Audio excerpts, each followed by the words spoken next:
দুনিয়া বড় স্বার্থপর, দুনিয়া কাউরে জায়গা দেয় না, দুনিয়া কাউরে জায়গা দেয় না। এত মজবুত পাইলিং করে যেই বিল্ডিং বানাইলাম, দুনিয়া তারে থাকতে দেয় না। যাও বেটা যা, যা তুই লাঠি দিয়া বাড়ি করে যা, কবরে যা, কবরে যা। দুনিয়া কাউরে থাকতে দেয়। দুনিয়া কত ক্ষমতা ধরকে মাটির নিচে ফেলায় দিছে, দুনিয়া কত সম্পদ আলাকে মাটির নিচে ফেলে দিছে, দুনিয়া কত সুন্দরী নারীকে মাটির নিচে ফেলায় দিছে, মাটির সাথে রেজা রেজা করে ফেলছে। আজ আর চেহারা নাই, আজ আর রূপ নাই, আজ আর যৌবন নাই, আজ আর ক্ষমতা নাই। এমন বাদশা ছিল পৃথিবীতে যার হাতের আঙ্গুলের ইশারায় মানুষের গর্দান উড়াইয়া দিত, যার হাতের ইশারায় উঠতো মানুষ, বসতো মানুষ। আজ বাদশারা নাই, আজ সম্পদওয়ালারা নাই, আজ মালওয়ালারা নাই। দুনিয়া কাউরে থাকতে দেয় না, কাউরে না দোস্ত, কাউরে দেয় না। দুনিয়া দাদারে আমার থাকতে দেয় নাই। আমার দাদারে আমি দেখছি, আজ আমার দাদা নাই। আমার নানারে আমি দেখছি, আমার নানা নাই। আমার দাদিরে আমি দেখছি, আমার দাদি নাই। আমার নানিরে আমি দেখছি, আমার নানি নাই। আমার বাবারে আমি দেখছি, 14 লক্ষ টাকা বাবার পেনশনের আমি সব ডাক্তারের পিছনে খরচ করে ফেলছি, বাড়ির ফসলের জমি বিক্রি করে ফেলছি। আমার বাপ যেন না মরে বারবার বারবার হসপিটালে নিছি, কিন্তু দুনিয়া আমার বাপকে থাকতে দেয় নাই। আমার বাপ কবরে চলে গেছে। দুনিয়া কাউরে থাকতে দেয় না, কাউরে না, কাউরে না, কাউরে না, কাউরে না। আমার বাপ দুনিয়া কাউরে থাকতে দেয় না। তুমি থাকবা না, তুমি থাকবা না। দুনিয়ার ধোকায় পড়ো না বাপ, দুনিয়ার ধোকায় পড়ো না। মাকে বুঝার, আজ মারা বেসামাল হয়ে গেছে, আজ বোনেরা বেসামাল হয়ে গেছে, বেপরদার উৎসব তুলে দিছে। এটা যেন আল্লাহর সাথে যুদ্ধ করছে।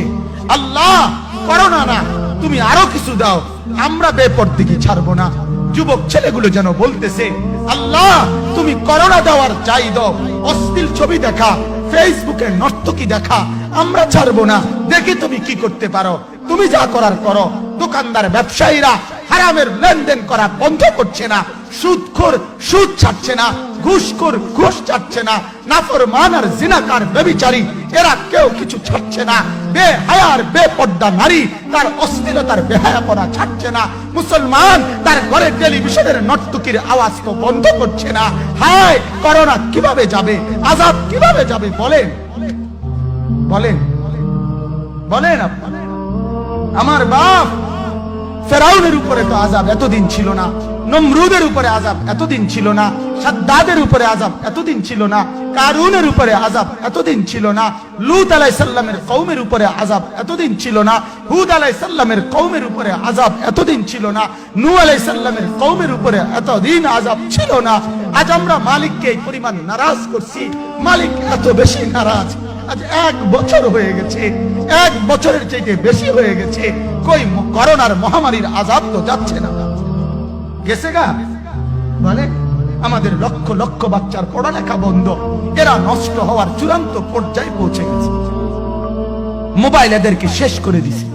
লক্ষ লক্ষ ছেলে, গতকালকে এক মা আমার আত্মীয় ফোন দিয়া বলতেছে, সকাল 10টায় বাচ্চাটা ঘর থেকে মোবাইল লইয়া বাইর হইছে, রাতের 10টায় মা তারে ফোন দিয়া বলছে, বাপ ঘরে আসতি না, ভাত খাইতি না। বাচ্চা তারে বলতেছে, তোমার অসুবিধা কি, তোমার সমস্যা কি? মা এই কথা বইলা কায়দা দিছে যে শোনেন হুজুর কদ্দুর দোয়া করো। এক বাচ্চা, এক ছেলে, সে যদি তার মাকে কথা বলতে পারে, তার মানে গুনাহ তারে এত মজা দিয়া দিছে, ফেসবুক তারে এত মজা দিয়া দিছে, ইউটিউব তারে এত মজা দিয়া দিছে, নর্তকী তারে এত মজা দিয়া দিছে, গুনার দৃশ্য তারে এত মজা দিয়া দিছে, সে মাকে ধমক দিচ্ছে। রাত 10টা বাজলে কি হইছে?